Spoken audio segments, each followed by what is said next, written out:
Videomuzun ikinci bölümünden tekrar merhaba arkadaşlar. Birinci bölümde yakanın yapılışını anlatmıştım. İkinci bölümde ise yeleğin yapılışını anlatacağım. Reklam bir yelek çalışacağız arkadaşlar. Yakamızı hazırladığımızda şişimizdeki ilmek sayısı 78 ilmekti. Bu 78 ilmekle reklam kurulumu hazırladım. Şöyle bir çizelge üstünde de ilmeklerin dağılımını gösterdim arkadaşlar. Başta da belirttiğim gibi yakanın ters tarafı örgümüzün ön yüzü olacak. Yakayı çevirdiğimizde ön yüzüne denk gelecek. Şimdi burası örgümüzün birinci sırasının başladığı bölüm ve sol kenardan başlayacağız örmeye. Sol kenar patı için 7 ilmek ayırdım ve mor ayraçla belirttim. Reklam hattına kadar 8 ilmek sol ön beden için ayırdım. 2 ilmek ilk reklam hattı için, 9 ilmek sol kol için, 2 ilmek ikinci reklam hattı için, 22 ilmek arka beden için, yine 2 ilmek üçüncü reklam hattı için, 9 ilmek sağ kol için, 2 ilmek dördüncü reklam hattı için, 8 ilmek sağ ön beden için ve kırmızı ayraçtan sonraki 7 ilmek de ilik patı için arkadaşlar. Kırmızı ayraç da sağ ön bedeni gösteriyor. Şimdi örmeye başlayacağız. Reklam hatlarında her ön sırada ayraçların sağından ve solundan reklam artışları yapacağız. Ters tarafta bütün ilmeklerimizi ters öreceğiz. Herhangi bir artış yapmayacağız arkadaşlar. Ayrıca ön bedenlerde kısa satır dönüşleri yaparak yaka düşüklüğü oluşturacağız. Yakanın bebeğin boynunu rahatsız etmemesi için. İlk olarak sol taraftan başlayacağız. Reklam artışlarını yaparak son reklam hattına kadar öreceğiz. Artışımızı yaptıktan sonra 2 ilmek örüp ilk kısa satır dönüşünü yapacağız. Daha sonra birinci reklam hattına geleceğiz. Yine burada 2 ilmek ördükten sonra buradan da ilk kısa satır dönüşünü yapıp bu şekilde dönüşümlü ikişer ikişer ilmek kaydırarak kısa satırlar oluşturacağız. Örerken daha iyi anlayacaksınız arkadaşlar. Hazırsanız başlayalım. Sol kenardan ön yüzden birinci sıraya başlıyorum. İlik patına ben haroşa çalışacağım. İlk 2 ilmek düzgün kenar olması için öreceğim arkadaşlar. İlk ilmeği örmeden sağ şişime kaydırıyorum. İkinci ilmeği düz örüyorum. Daha sonra mor ayraca kadar olan ilmekleri haroşa örüyorum. Yani hem ön tarafta hem de arka tarafta düz olarak öreceğim. Kenar patı ilmeklerini tamamladım. Ayraca kadar olan 8 ilmeği düz örüyorum.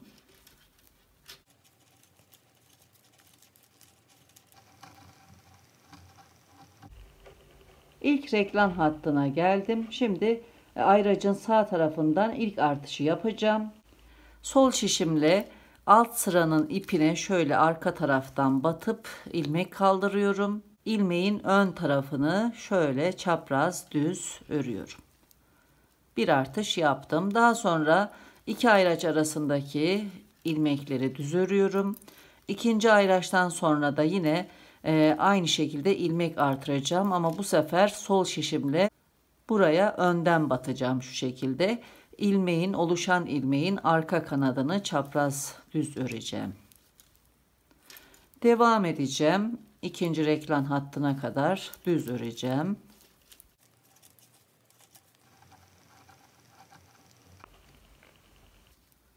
İkinci reklam hattına geldim. Yine sol şişimle arka taraftan alttaki teli kaldırıyorum. Oluşan ilmeğin ön kanadını çapraz olarak düz örüyorum. Ayraçlar arasındaki 2 ilmeği düz ördüm. İkinci ayraçtan sonra sol şişimle alt sıranın ipini önden batarak kaldırıyorum. İlmeğin arka kanadını örüyorum. Üçüncü reklam hattına kadar arka beden ilmeklerini düz örüyorum.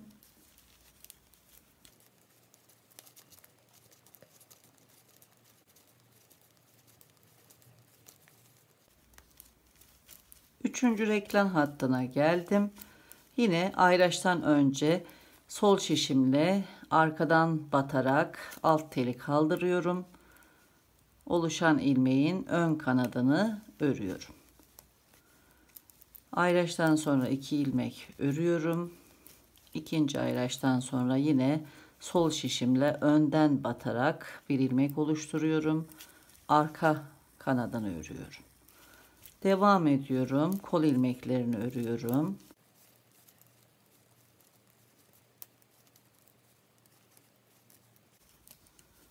Dördüncü reklam hattına geldim. Yine arka taraftan batıyorum. Oluşan ilmeğin ön kanadını örüyorum.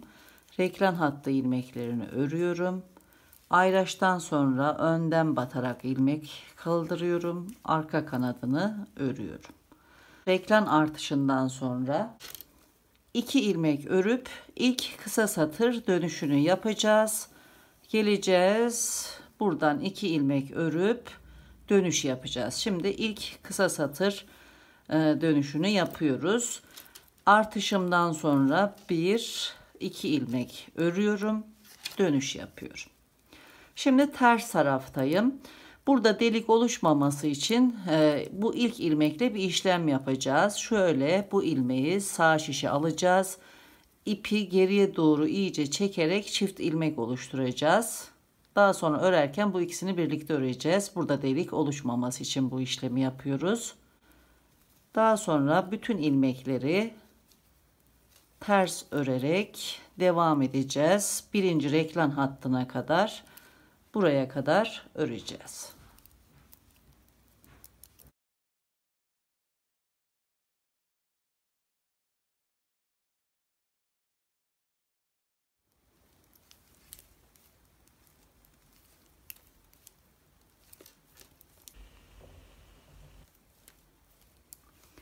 Ters taraftan geldim. Birinci reklam hattındayım. Reklam artış ilmeğini ördüm. Şimdi 2 ilmek daha örüp ilk kısa satır dönüşümüzü yapacağız bu taraftan. Bu şekilde öreceğiz. Bu tarafa geleceğiz. Bu ön sırada örerken artırmış olduğumuz ilmeğimiz. Bu ilmekten sonra 1-2 ilmek daha örüyorum. Dönüş yapıyorum. Üçüncü sıraya başlıyorum. Ön sıradayım. İpi ön tarafa alıyorum. Bu ilk ilmeği sağ şişime alıp ilmeği şu şekilde çekerek çift ilmek oluşturuyorum bu tarafta da. Daha sonra düz örüyorum sıradaki ilmeği. Reklam hattına geldim. Arka taraftan şöyle ilmek kaldırıyorum.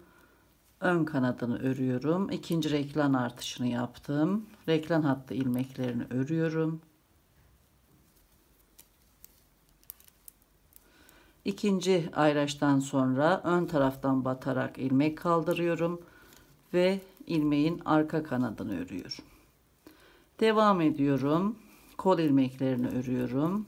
İkinci reklam hattına kadar.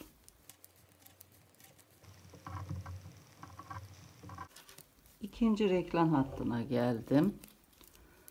Yine sol şişimle arka taraftan batıp ilmek kaldırıyorum. Ön kanadını örüyorum. Reklam hattı ilmeklerini düz örüyorum. İkinci ayraçtan sonra ön taraftan batıp ilmek kaldırıyorum. İlmeğin arka kanadını örüyorum. Arka beden ilmeklerini 3. reklam hattına kadar düz örüyorum.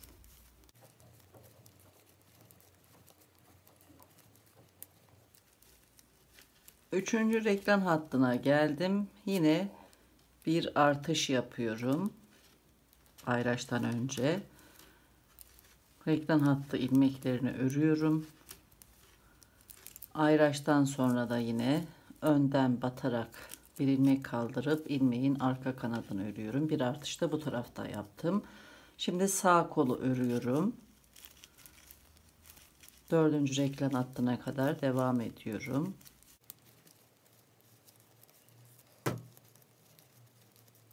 Reklam hattına geldim. Yine artış yapıyorum.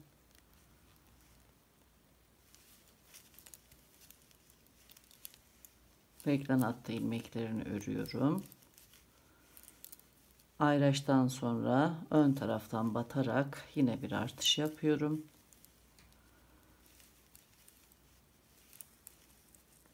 İki ilmek ördüm. Kısa satır dönüş ilmeğine geldim. Gördüğünüz gibi çift ilmek. Düz olarak bu ilmeği örüyorum. Her ikisini alarak şu şekilde düz örüyorum. Buraya geldim. Şimdi 2 ilmek daha örüp dönüş yapacağım. 1 2 ilmek örüyorum. İkinci dönüşü yapıyorum bu tarafta. Yine ilmeği sağ şişe alıp şöyle geriye doğru çekip çift ilmek oluşturuyorum. İpi ön tarafa getiriyorum. Bütün ilmekleri bu ayrıca kadar ters örüyorum. Ters tarafta olduğumuz için artış yapmıyoruz.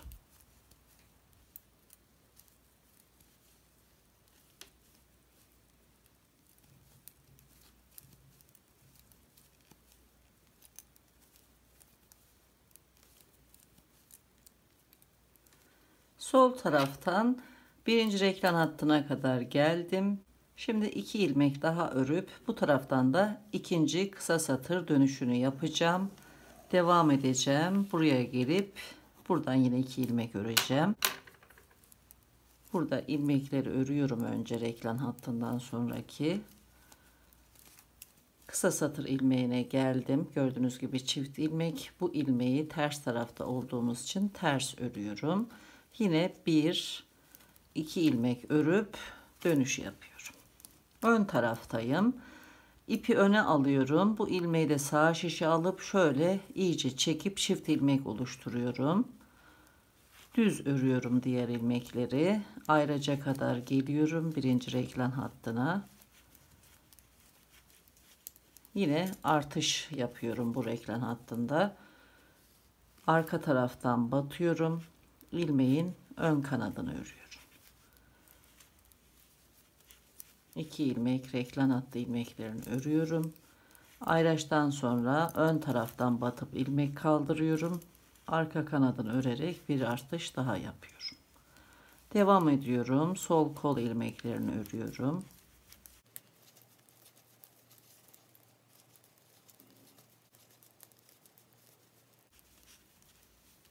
İkinci reklam hattına geldim. Yine artış yapıyorum. Reklam hattı ilmeklerini örüyorum. Ayraçtan sonra bir artış daha yapıyorum.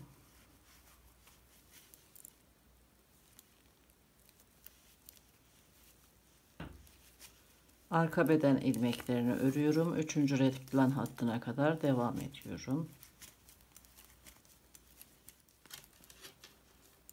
Üçüncü reklam hattına geldim.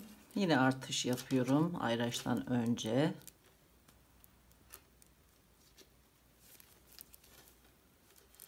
Reklam hattı ilmeklerini örüyorum. Ayraçtan sonra da yine bir artış yapıyorum. Sağ kol ilmeklerini örüyorum.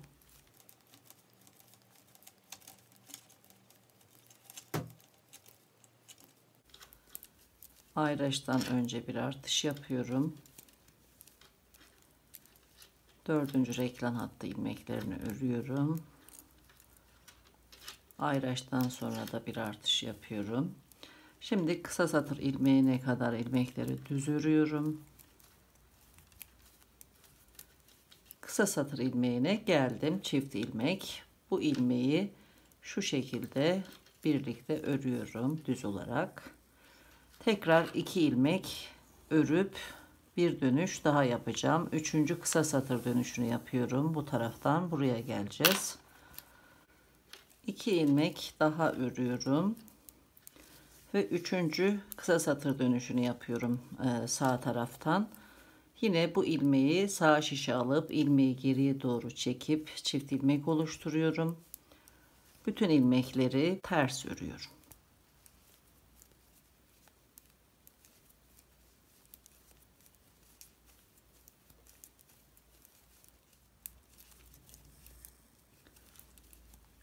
Kısa satır dönüş ilmeğine geldim. Bu çift ilmeği şu şekilde birlikte ters örüyorum. 2 ilmek daha örüyorum. 1 2.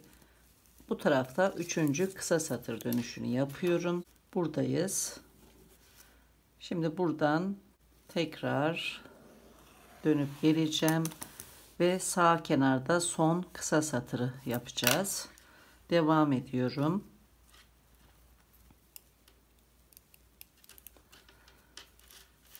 İlk ilmeği sağ şişime alıyorum. Şöyle geriye doğru çekip çift ilmek oluşturuyorum. Daha sonra buradan reklam hattına kadar ilmekleri düz örüyorum. Bu tarafta da 3. kısa satır dönüşünü yaptım.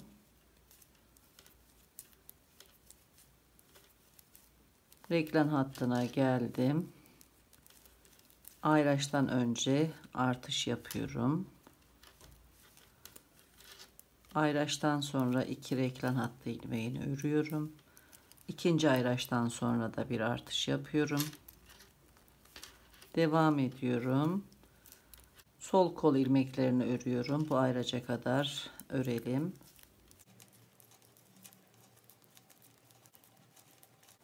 Kol ilmeklerini ördüm. Ayraçtan önce yine bir reklam artışı yapıyorum. Reklam hattı ilmeklerini örüyorum. İkinci ayraçtan sonra da yine bir artış yapıyorum. Arka beden ilmeklerini örüyorum. 3. reklam hattına kadar devam ediyorum.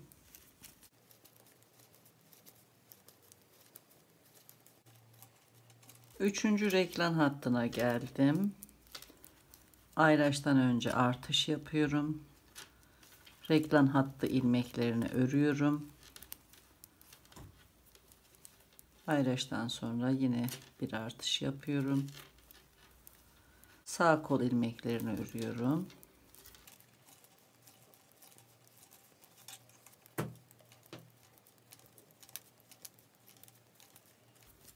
Dördüncü reklam hattında ayraçtan önce artış yapıyorum.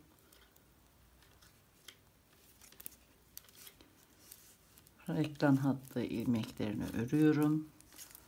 Bu ayraçtan sonra da bir artış yapıyorum.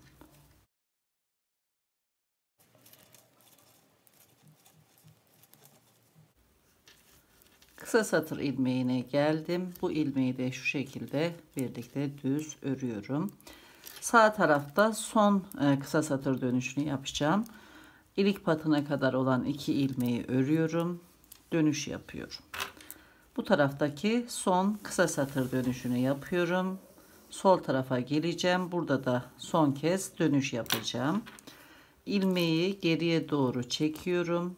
Çift ilmek oluşturuyorum. Daha sonra bütün ilmekleri ters örerek devam ediyorum. Sıra sonuna kadar örüyorum.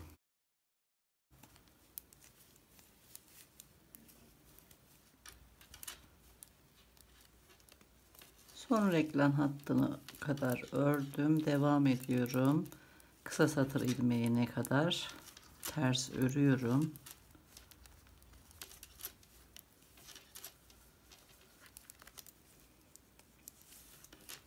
Kısa satır ilmeğine geldim. Bu ilmeği de şu şekilde birlikte ters örüyorum. Son 2 ilmeği örerek buradan da son kısa satır dönüşümüzü yapacağız. Devam edeceğiz ve kenar patının sonuna kadar geleceğiz. Bu 2 ilmeği örüyorum. Son kısa satır dönüşünü yapıyorum.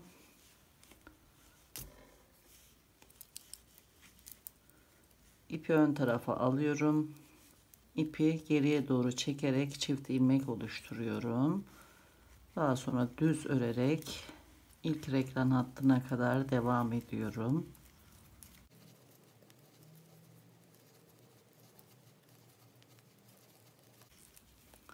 İlk reklam hattına geldim. Yine bir artış yapıyorum ayraçtan önce. 2 reklam hattı ilmeğini örüyorum. İkinci ayraçtan sonra da bir artış yapıyorum. Sol kol ilmeklerini örüyorum ikinci reklam hattına kadar.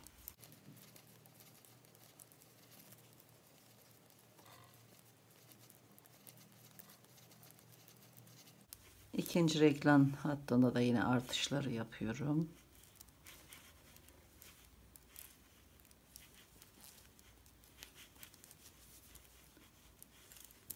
İkinci ayraçtan sonra da artış yapıyorum. Üçüncü reklam hattına kadar arka beden ilmeklerini örüyorum. Üçüncü reklam hattına geldim. Ayraçtan önce yine bir artış yapıyorum. 2 reklam hattı ilmeğini örüyorum. Bu ayraçtan sonra da bir artış yapıyorum. Sağ kol ilmeklerini örüyorum.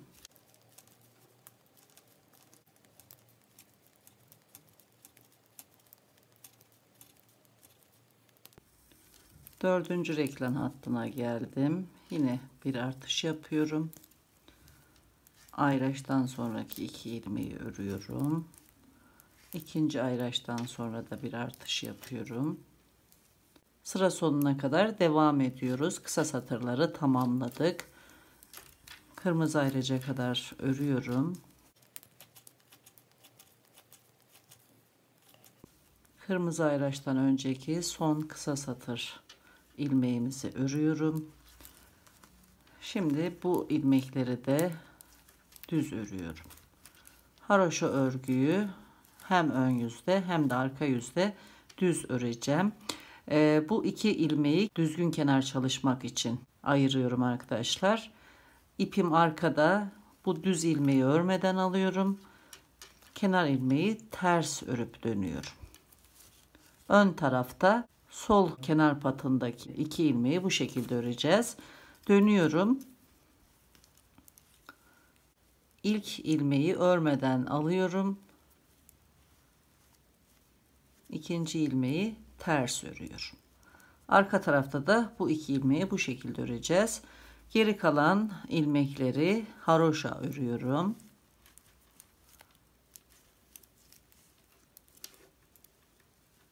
Ayraçtan sonra bu mor ayraca kadar ters örgüye devam ediyorum. Kısa satır ilmeğine kadar.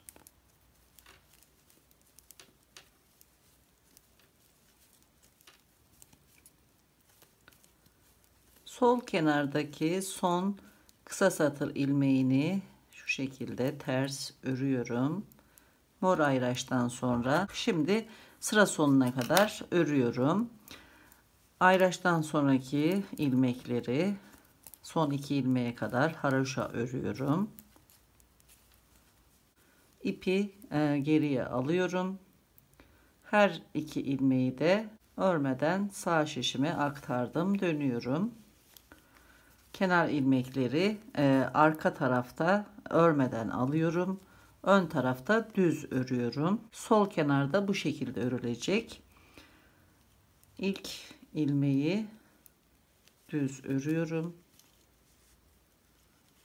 İkinci ilmeği de düz örüyorum. Ayraca kadar haroşa örmeyi sürdürüyorum. 5 ilmek haroşa ördüm. İlk reklam hattına kadar düz örüyorum.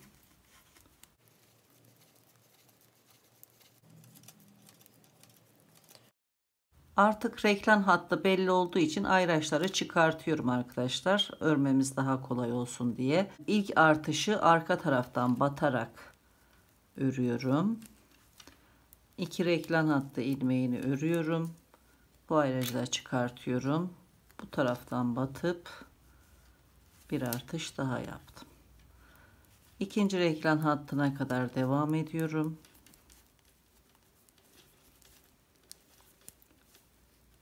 Bu ayracı da çıkardım. Reklam hattı ilmeklerinden önce bir artış yaptım. 2 ilmek örüyorum. Bu ilmeklerden sonra bir artış daha yapıyorum. Arka beden ilmeklerini 3. reklam hattına kadar örüyorum. Üçüncü reklam hattına geldim. Yine reklam artışlarını yapıyorum.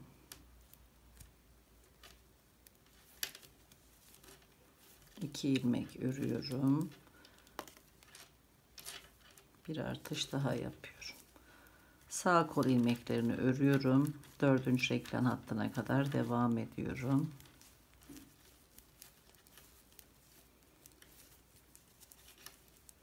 Dördüncü reklam hattına geldim. Yine bir artış yapıyorum. 2 ilmek örüyorum. Bir artış daha yapıyorum. Reklam artışlarını tamamladım. Kırmızı ayrıca kadar olan sağ ön beden ilmeklerini düz örüyorum.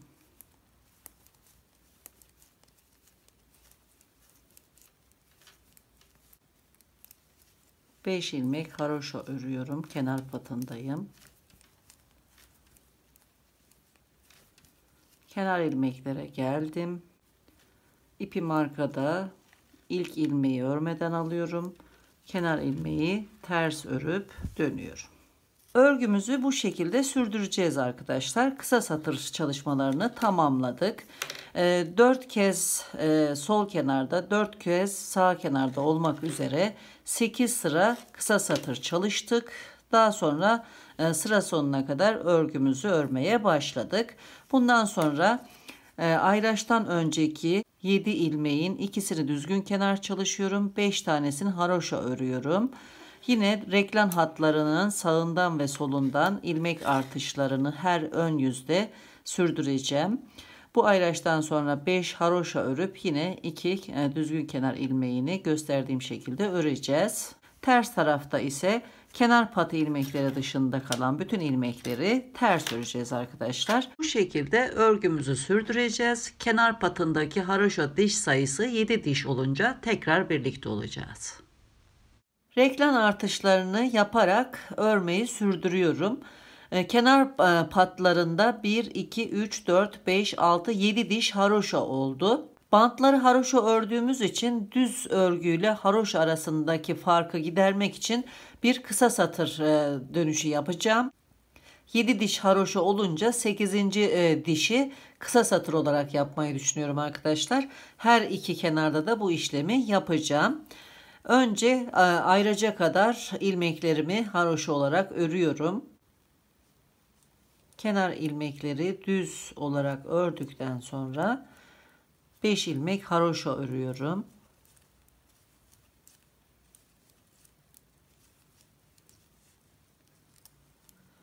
Daha sonra bir düz ilmek örüyorum. Kısa satır dönüşü yapıyorum. Bu düz ilmeği sağ şişime alıp yine şöyle geri çekerek burada 2 ilmek oluşturuyorum. Kısa satır ilmeğimiz. Devam ediyorum. Haroşa örüyorum yine 5 ilmek. 1, 2, 3, 4, 5. Kenar ilmeklerin ikisini de örmeden sağ şişime geçiriyorum, dönüyorum. Şimdi buradan örerek diğer kenar patına kadar devam edeceğiz. Kenar ilmekleri önce örüyorum düz olarak. Daha sonra haroşa örerek devam ediyorum.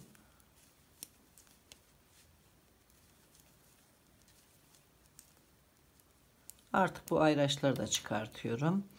Şimdi buradaki kısa satır ilmeğimizi düz olarak örüyoruz. Şu şekilde. Devam ediyoruz. Diğer kenar patına kadar düz öreceğiz. 2, 4, 6, 8 diş haroşa oldu gördüğünüz gibi. Ve burada bir miktar rahatlama sağlandı.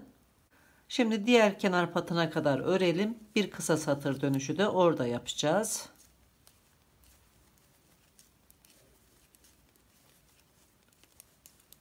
Diğer kenar patına kadar geldim. İlmekleri örüyorum. Dönüyorum. Şimdi bir kısa satır da bu tarafta yapacağız. Kenar ilmekleri ördükten sonra 5 ilmek haroşa örüyorum.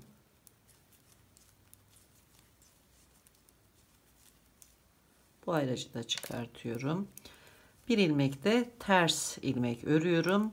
Kısa satır dönüşü yapıyorum. İpi ön tarafa getiriyorum. İlmeği geriye doğru çekerek çift ilmek oluşturuyorum. Kısa satır dönüş ilmeğimiz. Daha sonra 5 ilmek haroşa örüyorum.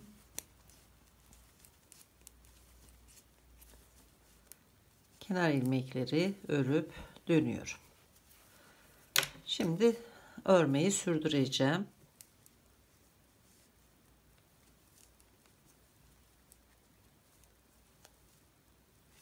Beş ilmek haroşa örüyorum. Kısa satır ilmeğini ters örüyorum. Şu şekilde.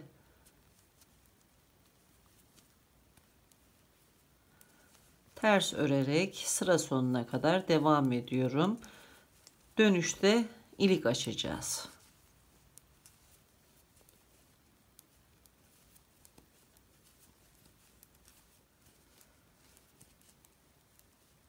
Sıra sonuna kadar ördüm. Kenar ilmekleri örmeden alıp dönüyorum. Şimdi sıra sonuna kadar öreceğim. İlik patına gelince burada ikinci iliği açacağız. Bu patta da yine 2, 4, 6, 8, 9 diş haroşa sonra ilik açmış olacağız. Kenar ilmekleri düz örüyorum. Haroşa örerek devam ediyorum. İlik patına kadar örelim. İlik patına geldim. 2 haroşa ilmek örüyorum. Şöyle bir dolama yapıyorum ilik için. Daha sonra 2 ilmeği birlikte örerek bir ilmek eksiltiyorum. İkinci iliği açtım. Bir ilmek haroşa örüyorum. Kenar ilmekleri örüp dönüş yapıyorum.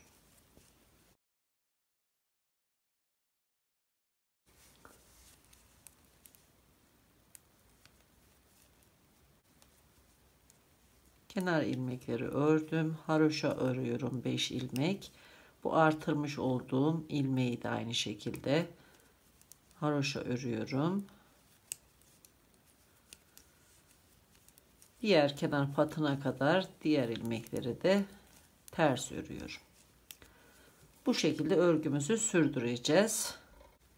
İkinci iliğin üzerine 12 diş haroşa olunca üçüncü iliği açacağız. Aynı şekilde sürdüreceğiz. Sadece bu seferlik iki ilik arasında 9 diş haroşa bıraktık. Çünkü yaka bandında da düz örgümüz bulunuyor. Burada gördüğünüz gibi dengelemek için bu şekilde çalıştık. Bundan sonra 12 diş haroşa arayla ilik açacağız. Kol ayrımlarını çalışırken tekrar birlikte olacağız. Yeleğin reklen artışlarını tamamladım. Yaka bandının dibinden son ördüğüm sıraya kadar reklen hattının uzunluğu yaklaşık olarak 12 santimetre. Her reklen hattından 18 kez artış yaptım. Reklen hattının hem sağ tarafından hem de sol tarafından. İlmek sayılarımıza gelince reklen hattına kadar olan ilmek sayısı kenar patada dahil olmak üzere 33 ilmek. Bu reklen hattı ilmeklerinden birini de ön bedene ilave ediyorum. Toplam 34 ilmek var sol ön beden için. Kol içinde yine birer ilmek reklen hattı ilmeklerinden geliyor. Reklen hattı ilmekleriyle birlikte 47 ilmek kollarda bulunuyor. Arka bedende birer reklen hattı ilmeği de eklediğimde toplam 60 ilmek var. Bu kolda da yine 47 ilmek, sağ ön bedende de 34 ilmek bulunuyor. Ben şu şekilde iki reklen hattı ilmeğinin arasına birer ayraç yerleştirdim. Daha iyi anlaşılması için. Şimdi kolları ayıracağız ve bedeni örmeye başlayacağız. Burada kısa satır sırasına bir ayraç yerleştirdim. Hatırlayacağınız gibi 7 diş haroşadan sonra bir kısa satır örüyordum. Burada yine kısa satır sırasına taktığım işaretten itibaren 1, 2, 3, 4, 5, 6, 7 diş haroşa oldu. Şimdi 8. diş haroşamız kısa satır olarak fazladan örülecek arkadaşlar. Her iki kenar patında da bu işlemi yapacağım. Şimdi kenar patı ilmeklerini buraya kadar örüyorum.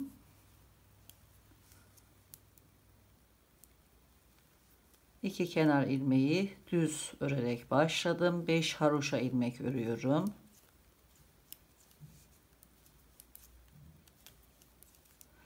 Bir ilmek de düz ilmeklerden örüp kısa satır dönüşü yapıyorum.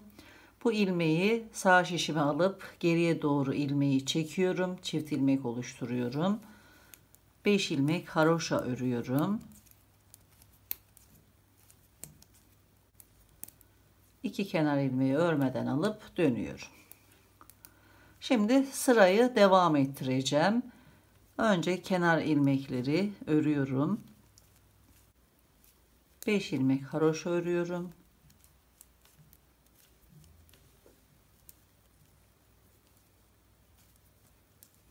Oluşturduğum çift ilmeğe geldim. Bu ilmeği şu şekilde örüyorum düz olarak. Devam ediyorum. Diğer kenar patına kadar öreceğim ama önce kol ilmeklerini ayıracağım. Bu ayrıca kadar örelim. Birinci reklam hattına geldim. 2 reklam hattı ilmeğinden sağda olanı ön bedene ekliyorum. Şimdi kol ilmeklerini ayıracağım. Ayrı bir ipe geçirebilirsiniz veya bir şişe geçirebilirsiniz. Ben geçici olarak tığ yardımıyla kapatmayı tercih ediyorum. Siz de bu şekilde yapabilirsiniz. Bir zincir çekiyorum. Kol ilmeklerini zincir çekerek kapatıyorum. Buradaki ikinci reklam hattı ilmeğini de kola dahil ediyorum. Şu şekilde ilmeği alıyorum. Bir zincir çekiyorum. Sırayla ilmekleri alarak zincir çekip ilmekleri kapatıyorum. Daha sonra sökerek tekrar şişe geçireceğim ilmekleri.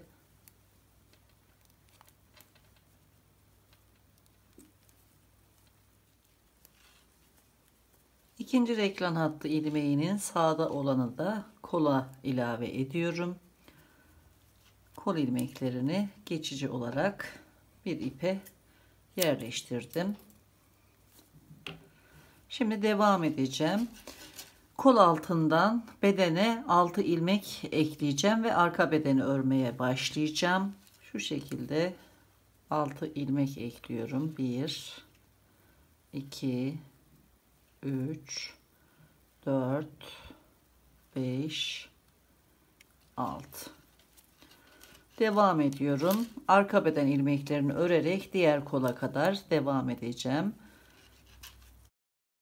Reklam hattı ilmeğinin sol tarafta olanını arka bedene eklemiş oldum. Devam edelim. Arka bedeni ördüm. Bu reklam hattı ilmeğinin sağ tarafta olanını da arka bedene ekledim. Şimdi kol ilmeklerini yine bir ipe geçirip beklemeye alacağız. Tığımı alıyorum. Reklam hattı ilmeğinin sol tarafta olanını da bu kola ekledik. İlmekleri birer birer çıkartarak zincir çekiyorum. Geçici olarak kapatıyorum.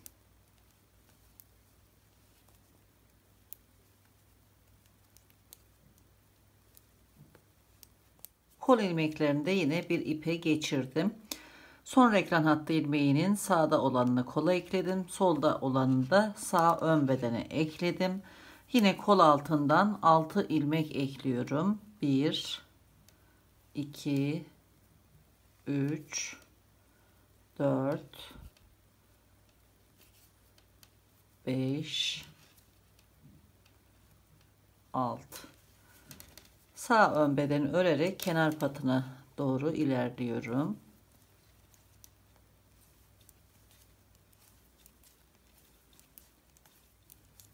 Kenar patına geldim. 5 ilmek haroşa örüyorum. Kenar ilmeklerden ilkini örmeden alıyorum. İkinciyi ters örüp dönüyorum. İlk ilmeği örmeden kaydırıyorum. İkinci ilmeği ters örüyorum. Daha sonra 5 ilmek haroşa örüyorum.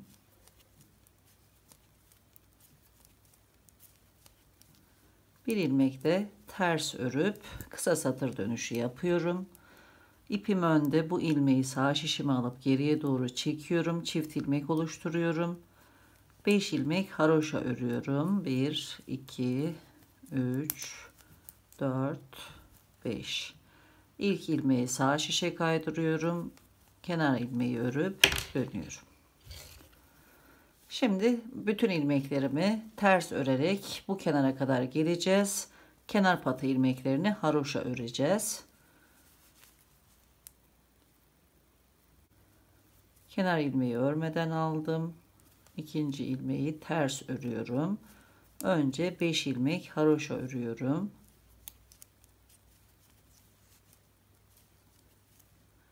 Kısa satır ilmeğini örerek şu şekilde devam ediyorum.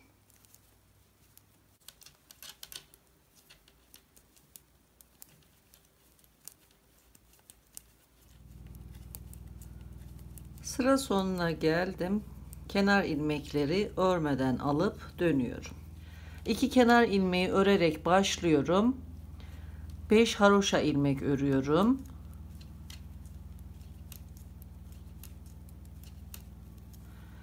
Ve diğer kenar patına kadar olan bütün ilmekleri düz örerek devam ediyorum. Kenar patı ilmeklerini örüyorum. Bu ilmeği örmeden alıyorum. Kenar ilmeği örüp dönüyorum. Şimdi ters tarafta ilmek artıracağız. Modelimize başlayacağız. Modelimiz 11 ilmek ve katlarından oluşuyor ve 12 sırada tamamlanıyor. Benim model döşeyeceğim ilmek sayısı kenar patları arasında toplam 126 ilmek. Model için ben 17 ilmek daha ekleyeceğim. O yüzden eşit aralıklarla 17 ilmek ekleyerek arkadan öreceğim. Önce kenar patı ilmeklerini örelim. İkinci ilmeği ters örüyorum. 5 ilmek haroşa örüyorum.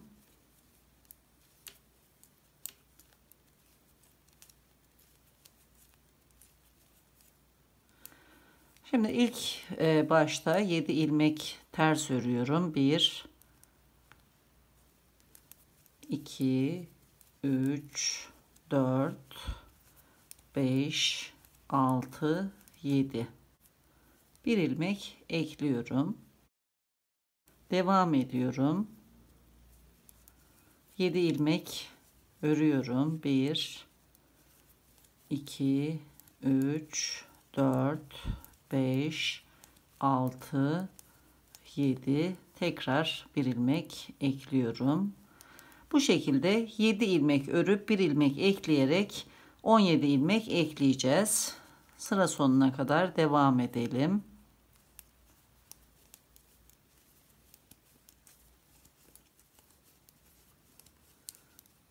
Son ilmek artışını yapıyorum. 17. ilmeği ekledim. 1 2 3 4 5 6 7 ters ilmek ördüm. Şimdi haroşa ilmekleri örüyorum. 1 2 3 4 5. İpi ön tarafa alıyorum. Kenar ilmekleri örmeden alıp dönüyorum. Koltuk altına ilmek eklediğimiz sıra da dahil olmak üzere 4 sıra ördük. 2 sıra düz, 2 sıra arka tarafta ters örmüş olduk. İkinci videonun sonuna geldik. Üçüncü videoda görüşmek üzere.